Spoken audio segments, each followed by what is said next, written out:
My production process, or at least the program I've used, has been the same for the last 17 years.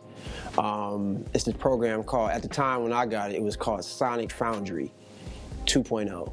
I couldn't afford an MPC at that time. My parents, they couldn't afford it for me, so I spent $60, bought it, got all the sounds and stuff like that, and yeah, tried to, you know, I wasn't really good at like sequencing drums, so I like quit for like a month. It was like 99, like December of 99, and then I think I quit and then went back, and then I just kept at it, kept doing it, and then eventually it came into where I was spending like, you know, like 20 hours like in front of a computer screen. So that process has never left. You know, it's using the same program. Obviously, I've added instrumentation to a lot of my production now. My setup is literally like a MIDI keyboard, a laptop, earphones, monitors, let's go with it, and a whole bunch of VST sounds and samples. That's what it is. My creative process is still the same as when I first started. I think now it's just I'm a lot more patient about how I want to finish the beat or composition. So before I would just make beat after beat after beat. Now I spread my process through days or sometimes even weeks.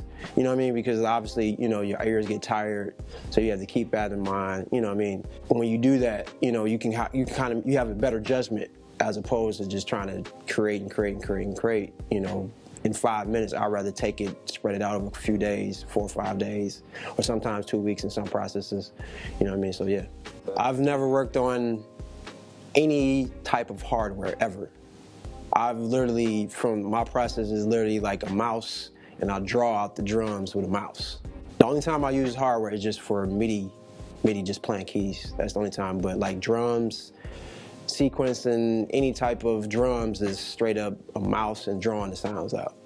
I think moving forward, as far as like me creatively and trying to progress in this musical landscape, I think for me is just getting better instrumentation-wise, meaning playing, maybe picking up another instrument and kind of incorporating that, and a lot more collaboration, you know, working with different, you know, artists and musicians.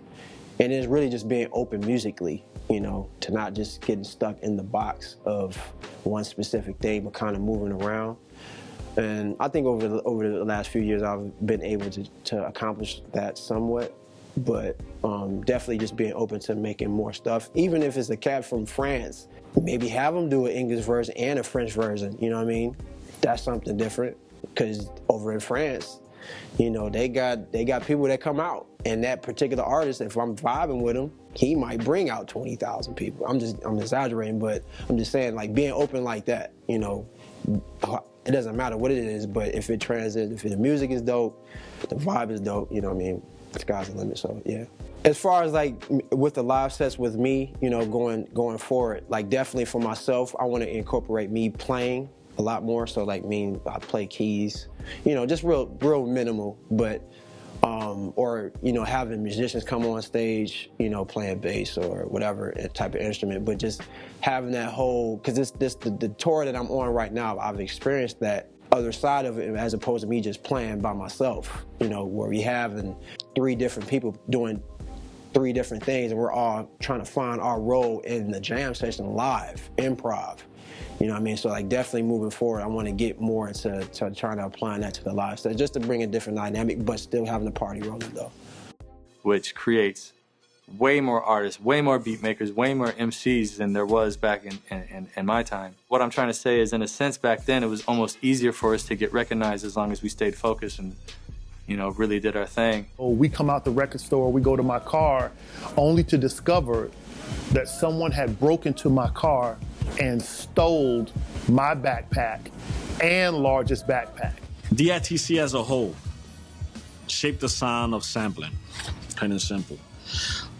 Mastery of filtering, truncation, mastering of giving depth to records. To see him coming, I'm still thinking that's some sound guy or whatever, and he's going, and I go, huh? And he just stole on me.